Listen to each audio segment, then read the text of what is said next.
Ever watch your favorite creators' content and just wonder, how on earth does this look and sound so effortlessly perfect? The lighting is super cozy, the audio gives you those tingles, and the thumbnails? Basically impossible not to click. Well, spoiler alert, it's definitely not an accident. Welcome to This Explainer. Today, we're going to totally demystify that overwhelming creator process. We're breaking down the ultimate anatomy of an aesthetic setup. Think of this as turning what looks like absolute magic into an easy-to-follow, step-by-step masterclass. Okay, let's dive right in. We're going to use what I like to call the layer cake method today to structure our journey. We'll explore 4 distinct layers. First up, the physical workspace base. Then, nailing your production gear. Third, the art of color grading. And finally, fonts and final packaging. Section 1. The physical workspace base. We're starting with the very foundation of your aesthetic, the base layer of our cake, your physical environment. Because honestly, you just can't create beautiful things in a chaotic space. What's really fascinating about Anchor's rules here is how incredibly simple they actually are. A clean desk literally equals a clear mind for creating. You really want to strip your setup down to the essentials only. I'm talking just your laptop, your mouse, basically the tools you reach for constantly. Everything else, stored away, out of sight, out of mind. You've also got to control those cables, because loose wires make a desk feel messy so fast. Combine all that with some warm, natural lighting, and most importantly, get into the habit of a quick daily reset. Taking literally 1 minute at the end of the day to clear the clutter ensures your space works for you, not against you when you sit down to create tomorrow. And looking at this, it perfectly illustrates how your base can match your specific creative vibe. On the left, we've got the ultimate minimal approach, the laptop-only setup. Just a slim stand, a wireless keyboard, super clean and simple. But hey, maybe you're a heavy-duty editor who needs a ton more screen real estate. So, on the right, we have the dual monitor setup.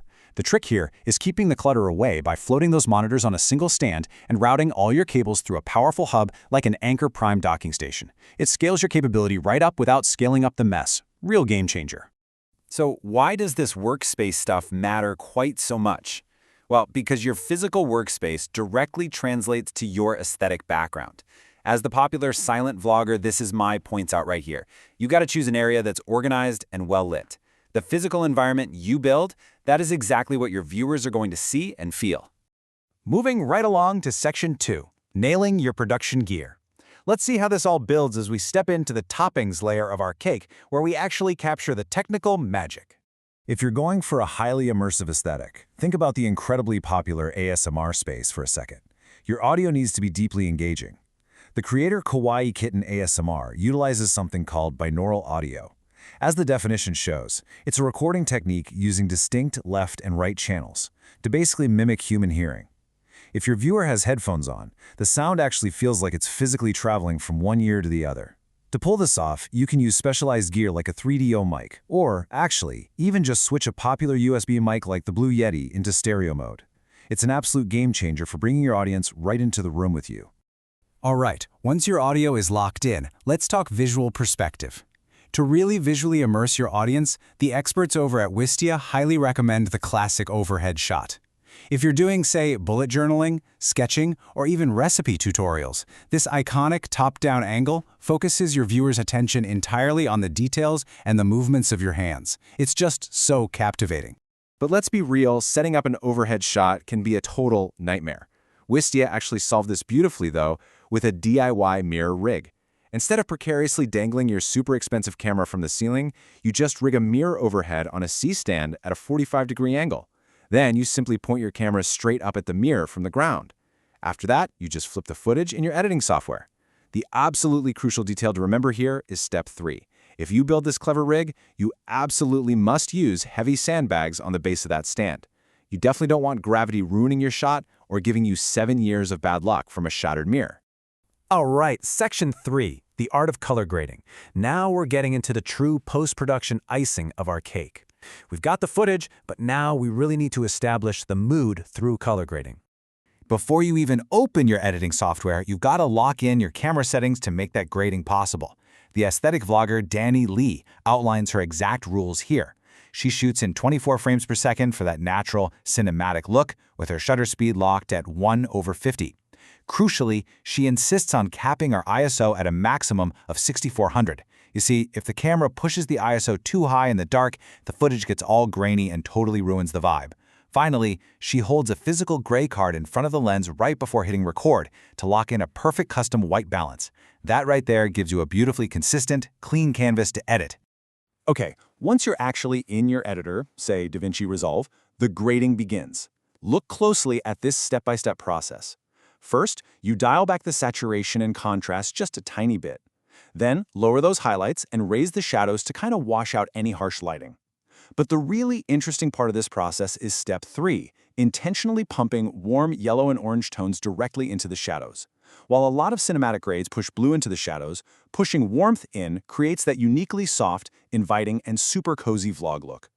You then finish the whole thing off with just a hint of cool teal in the absolute darkest parts of the image to bring back some of that definition. And that brings us to section 4, fonts and final packaging. We are putting the finishing touches on our masterclass here. Your content might be completely done, but nobody's going to click if the packaging isn't right. Turns out, we aren't the only ones who love the layer cake analogy.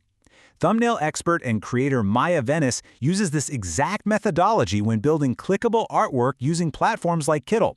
You have to build your thumbnail systematically, literally layer by layer, so it doesn't just turn into a cluttered mess. Here is exactly how she breaks down those layers. The base is a collage of vertical background photos pulled straight from the content. The toppings are your central cutout images, like a delicious bowl of food or the creator's face, with the backgrounds completely erased so they really pop. The icing is where the aesthetic truly comes alive. We're talking hand-drawn outlines tracing those cutouts and little doodles scattered around. By separating your thumbnail into these distinct components, you keep the whole visual incredibly organized and highly engaging for the viewer's eye. And then, finally, we have the text layer. When choosing that final layer of text, the typography experts at Rev have this brilliant piece of advice. Your font is basically the outfit your content wears to a job interview. It tells the viewer exactly what to expect before they even click. If you want a vibe that's elegant, dramatic, or maybe a little bit 90s retro, you pick serif fonts. You know, the ones with the little decorative lines on the edges of the letters, like Ditto or Cooper Black. But if your aesthetic is more modern, minimalist, clean, or commanding, you strip those right away and use sans serif fonts, like Helvetica or Babus Neue. And listen, choosing an aesthetic font isn't just about making things look pretty. It is a strategic business decision. Research shows that consistently using the exact same font across your thumbnails and content can skyrocket your brand recognition by up to 80%. That is huge. When a viewer scrolls through a crowded feed, that specific font acts as a visual anchor. They instantly recognize it's your content, and boom, they click. So we've built the whole cake. From Anchor's minimalist desk basics to Kawaii Kitten's immersive audio, Wistia's overhead rigs, Donnie Lee's cozy color grades, and Maya Venice's thumbnail icing. You now have the ultimate aesthetic toolkit right at your fingertips. The only question left is, what will your creative voice look and sound like when you apply these tools? And more importantly, whose scroll are you going to stop tomorrow? Thanks for hanging out with me for this explainer. I'll catch you next time.